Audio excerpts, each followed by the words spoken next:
Berarti kan politikus Islam itu tidak berakar dalam urusan politik.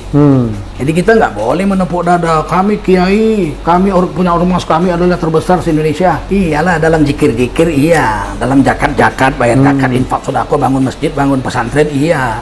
Tapi dalam politik tidak. Dalam politik tidak.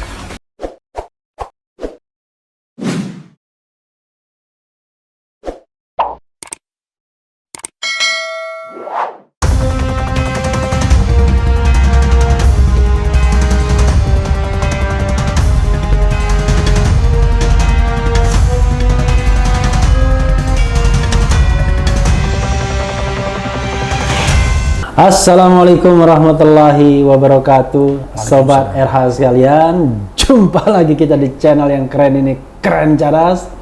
Kali ini saya punya tamu, pernah saya interview tapi melalui zooming saja. Sekarang langsung ke orangnya, dan orangnya ini sangat berbahaya. Jadi kalau beliau membuat Twitter, pasti jagat Indonesia ini gonjang-ganjing langsung nge-tweet ya. Nanti kita bacakan tweetnya. Beliau adalah Ustadz Tengku Zulkarnain. Assalamualaikum, Ustadz. Waalaikumsalam. Saya panggil Ustadz atau panggil Tengku? Aman aja. Nama aja ya? Boleh lah. Ya, saya panggil Ustadz Tengku ya. Ustadz, ini di channel Refli hari ini terima kasih ya sudah untuk kedua kalinya ya. Jadi waktu itu zooming saja dan zooming dan booming. Nah, mudah-mudahan ini bisa langsung dan juga booming ya. Dan di channel Refli Harun ini nggak main-main basa-basi ya. Pertanyaan pertama adalah, Ustadz terima Dewan Syuro Masyumi? Saya pasti membela setiap partai Islam yang memperjuangkan agama. Itu nomor satu harus dicatat. Apakah PKS yang sampai sekarang masih konsisten? Nah, sekarang ada yang baru, Masyumi Ribon ini. Ya, Masyumi Ribon. Kalau lihat akar masalahnya itu. Jadi bukan mobil Ustadz saja yang Ribon. Oh, bukan. Itu Ribon 212 lagi. 212. Jadi mobil Ustadz Tengku 2B212TZR. Tengku Zulkarnain Rafiuddin. Tengku Zulkarnain? Rafiuddin, luar biasa ya. Oke. Jadi kalau Masyumi Ribon itu saya pasti artinya merasa terlibat dan terpanggil, itu pasti. Karena bapak saya itu Masyumi. Dan kakek saya juga Masyumi. Dan kader, artinya guru-guru saya itu kader-kader Masyumi di Sumatera Utara semuanya.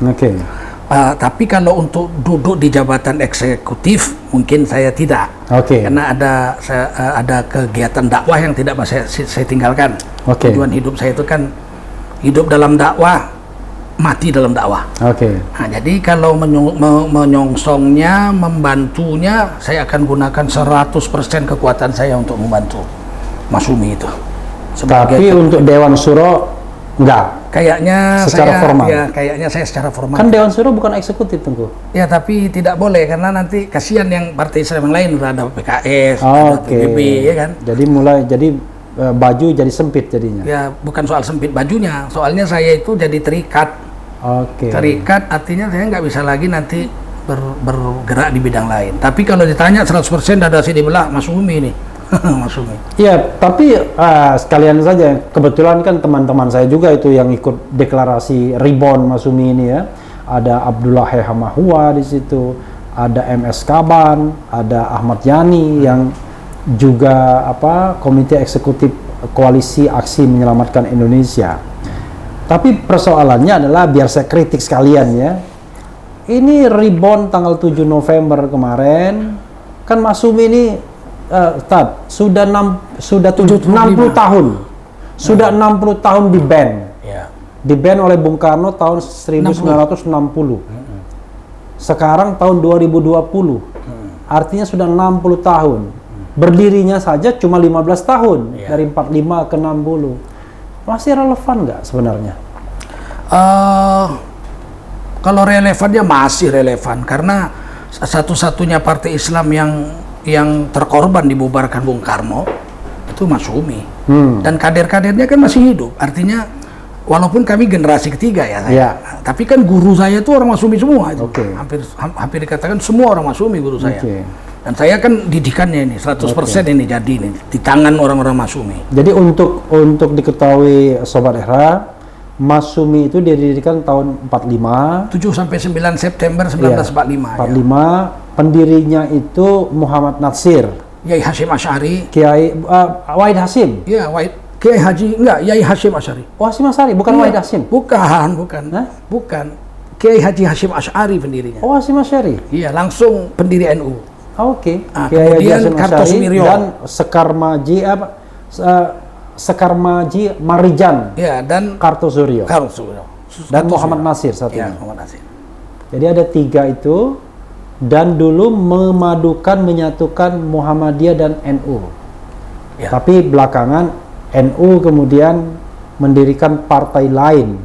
Nah, dulu pernah Tengku ngomong, itu kenapa itu tiba-tiba NU itu mendirikan partai baru?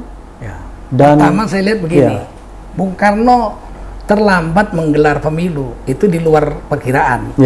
Padahal kan Yai Hashim Asy'ari, Muhammad Nasir dengan Kartosuwiryo itu mengantisipasi begitu merdeka, pemilu dilaksanakan, umat Islam merebut kekuasaan dengan demokrasi, yaitu partai politik melalui pemilu. Tapi sayangnya kan kemudian pemilu baru bisa digelar tahun 55. 10 tahun 1955. Nah, ketika itu PKI masuk.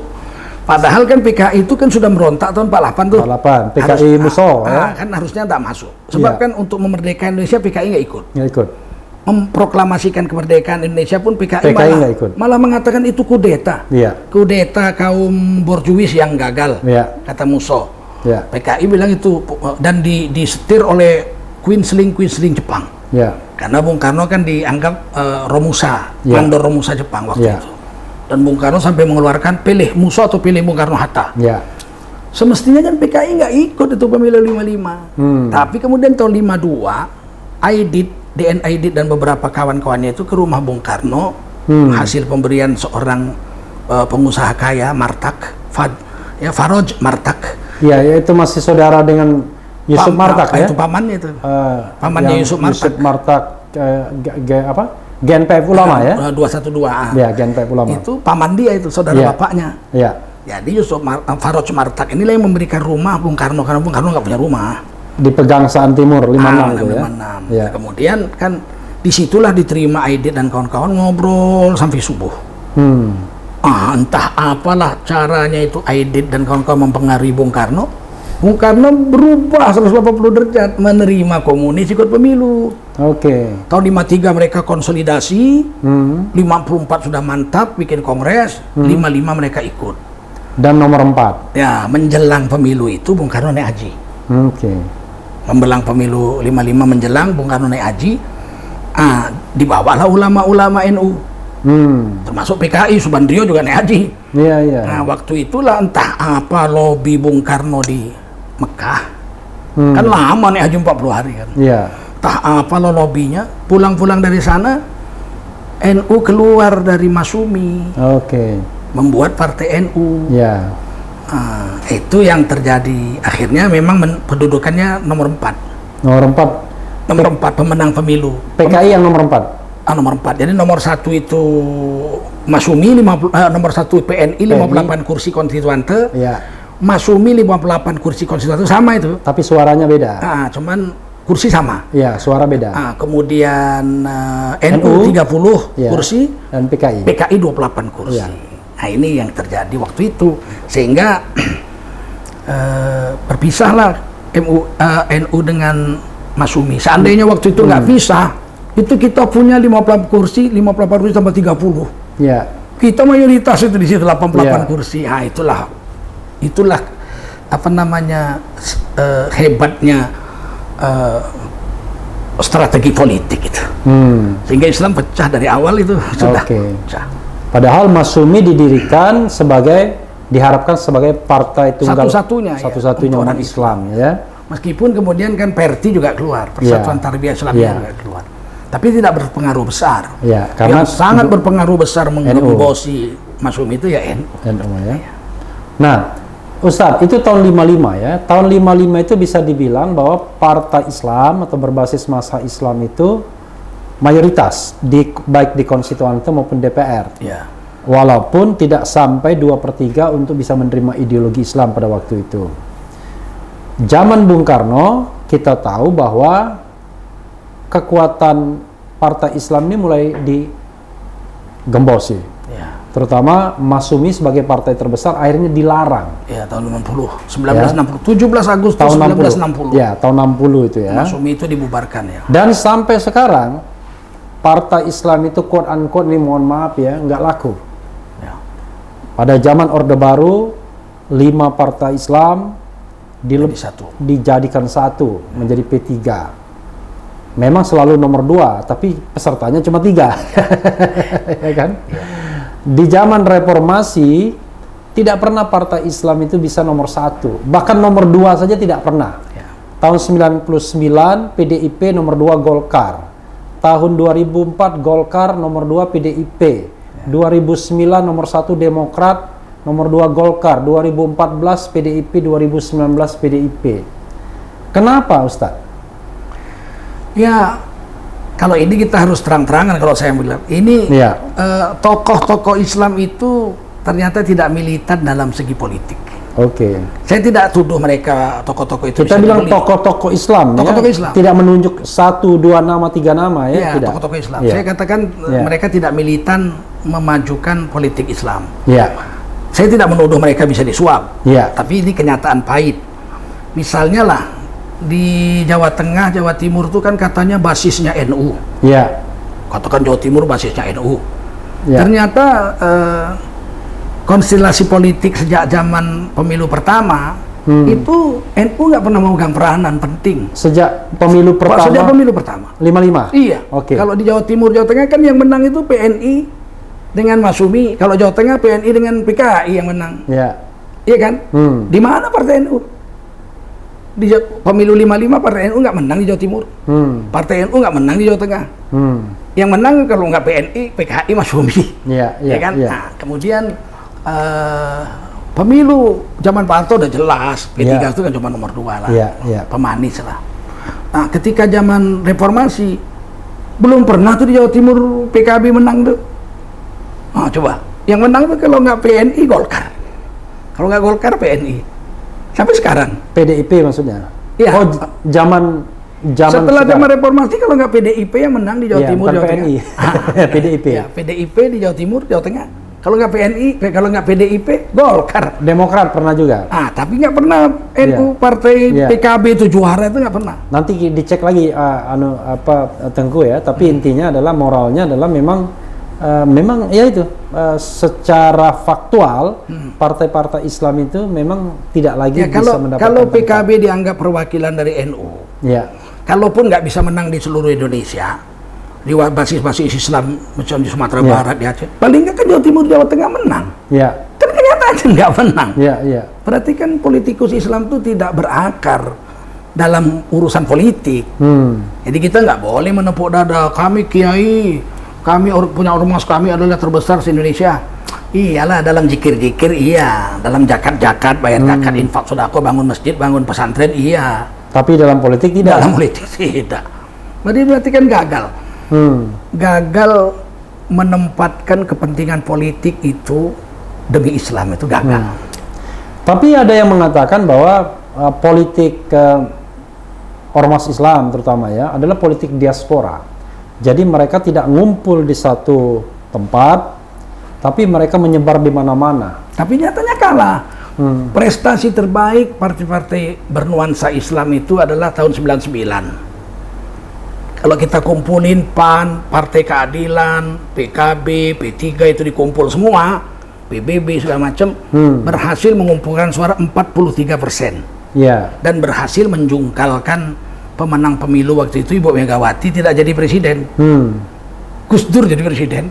Itu kan poros tengah. Ya. 43% orang-orang Islam itu.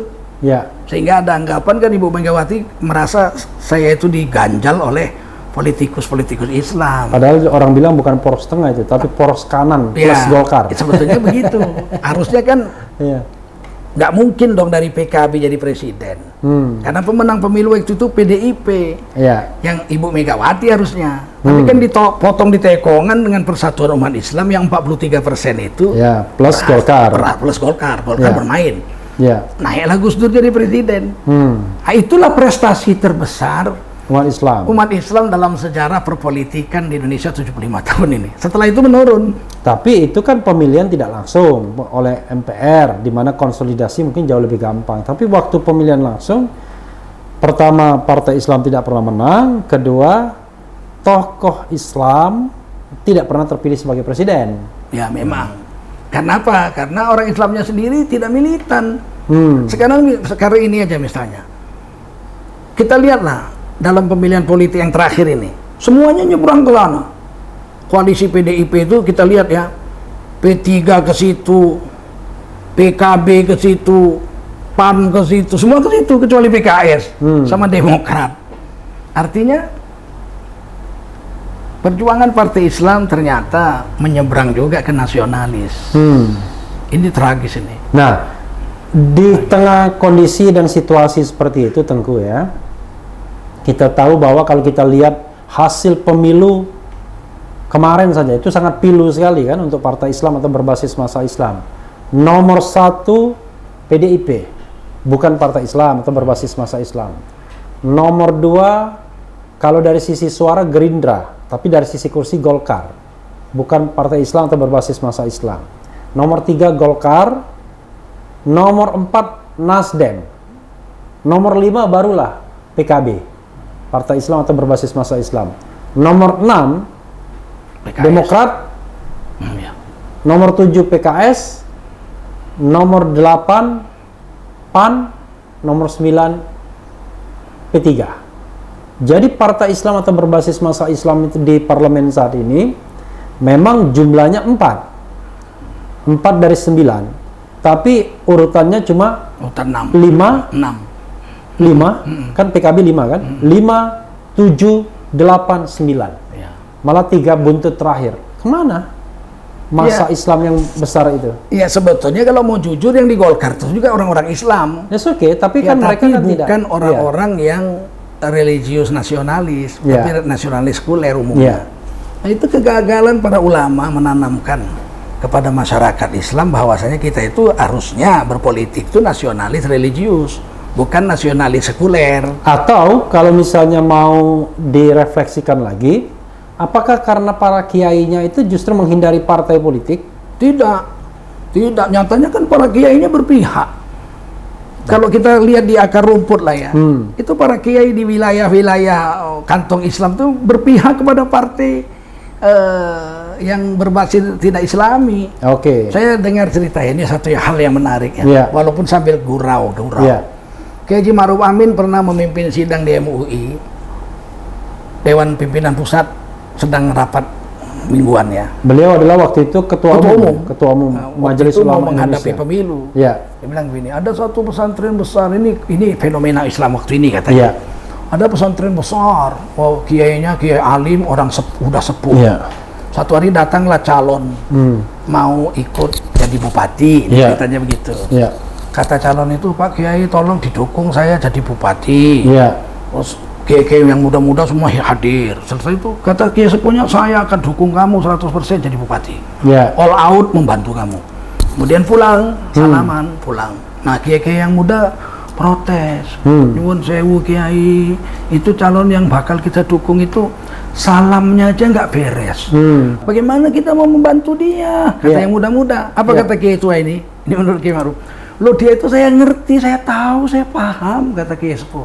Dia itu salamnya nggak beres, tapi salamannya mantep. Ini salamannya mantep. Walaupun cerita ini sambil bergurau, Kiai Ma'ruf, tapi bagi saya waktu itu seperti tusukan mata pedang ke dada saya. Lama, beberapa hari saya renungi. Iya, itu benar. Di banyak tempat, para kiai ini memang modelnya begitu. Ayo bantu sana.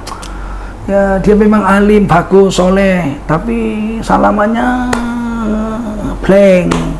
Kalau yang itu salamannya mantep, itu tidak bisa dipungkiri itu. Walaupun saya tidak menuduh banyak semua, tapi kenyataan. Pertama yang penting kita tidak sebut orang iya, ya. Memang iya. Kita lihat bahwa ini sebuah fenomena ya. Iya, dan ini kan memalukan sebenarnya. Tapi itu butuh waktu. Butuh waktu artinya yang muda-muda ini yang kita harapkan punya pemikiran yang lebih cerah. Kan Turki kan butuh waktu 50 tahun juga dia. Sampai memenangkan pemilu di Turki sampai menaikkan Erdogan. Nah, ya. itu kan butuh Erdogan. Ya. Erdogan. Nah, jadi dari mulai bawah. Artinya ternyata Turki itu mendidiknya dari SD.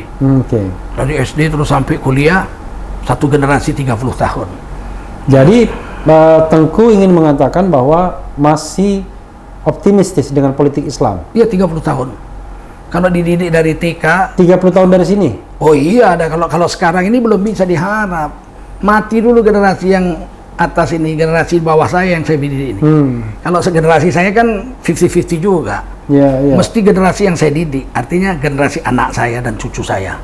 Inilah yang bisa diharap. Kalau yang saya ke atas, kenyataannya memang gagal. Setiap pemilu dari tahun 55 sampai sekarang. Iya, tahun 55 masih mending, ada Masyumi ya, masih nomor 1 kan, masih maksudnya kursi sama kurang lebih. Tapi ketika Masyumi yang reborn ini, dia namanya reborn, lahir kembali, sepertinya tidak mengikuti tanda-tanda zaman saja, karena ini kalau kita lihat misalnya bandingkan dengan kelahiran partai semacam Partai Amanat Nasional misalnya, termasuk kritik saya juga terhadap Partai Umat ya. Dulu kan antusiasme publik luar biasa tahun 99. Ini adem ayem aja. Bagaimana bisa menggairahkan generasi muda, anak-anak muda dengan partai-partai baru ini, entah itu Partai Umat, Partai kemudian Masyumi, termasuk Gelora juga. Mohon maaf teman saya Fahri Hamzah. Ya. Tapi memang begitu. Saya pikir begini, buat wadahnya oke. Tapi kemudian men-setting mindset anak-anak muda ini. Saya katakan butuh 30 tahun. Tidak gampang. Partai Keadilan Turki itu butuh waktu 30 tahun. Satu generasi pangkas. Kalau kita tidak mulai dari sekarang juga ya begini terus, nggak ada wadah. Ada kecenderungan kita lihat bahwa partai-partai era reformasi ini partai yang one person show aja. Kita lihat pemenang PDIP sangat tergantung Ibu Mega. Gerindra tergantung Prabowo. PKB mungkin adalah kiai-kiai macam-macam gitu ya. Atau Muhaimin. Demokrat SBY. Nasdem Surya Paloh. Paling cuma PKS yang tidak tergantung orang, kemudian juga P3. Nah, makanya saya melihat celah itu. Celah itu. Ini kan yang one man show ini kan sudah di ujung-ujung one person show. Ya itu kan udah di ujung-ujung sholat maghrib. Ya kan sudah usianya sholat maghrib. Iya, sudah di ujung sholat maghrib. Kita nggak tahu nanti kalau Ibu Mega wafat siapa penggantinya yang sekuat dia. Nah, kalau Pak Surya Paloh wafat, apakah ada pengganti di Nasdem yang sekuat beliau? Atau bakal hancur ini partai jadi bubar? Nah, tapi kalau kita membentuk wadahnya seperti PKS, siapapun dia tidak akan bubar. Jadi dia lebih berurat berakar. Nah, ketika kita bicara Partai Umat, itu bukan bicara Amin Raisnya. Ketika bicara Masyumi Ribon, itu bukan bicara Dewan Suronya misalnya, Tengku Zulkarnain kah, atau Khalil Ridwan kah, atau Abdullah Hamahwa kah? Enggak. Kita cerita pengkaderan untuk 30 tahun yang akan datang. Kalau nggak dari sekarang dibuat, nggak ada. Kita mau kaderisasi politik, mana dikasih izin sama pemerintah kalau nggak punya partai. Jadi partai itu bukan untuk merebut kekuasaan hari ini 2024, bukan, tapi membuat satu wadah untuk punya legal formal, mengkader anak-anak muda kita untuk jadi politikus, kan boleh. Kaderisasi partai Masyumi sekota Medan sebulan kan dapat izin. Kalau nggak ada gimana mau kaderisasi politikus Islam, kami aja diobrak-abrik. Karena kami dianggap tidak punya legal formal, dia jangan bicara politik, dia bukan partai politik. Itu makanya Masyumi Ribon, Partai Umat ini mesti didorong berdiri sehingga nggak bisa diobrak-abrik. Tapi persoalannya tentu ya, kita tahu bahwa yang namanya mendirikan partai politik itu butuh bensin, ya kan? butuh salamannya lama. Dan kita tahu bahwa kelemahan partai-partai politik ini adalah biasanya aktivisnya nggak akan tahan. Begitu tidak terpilih sebagai anggota DPR, sudah lari dia dari partai itu. Ya, itu. Tidak jadi pengurus, lari dari partai itu. Tapi PKS kan tidak.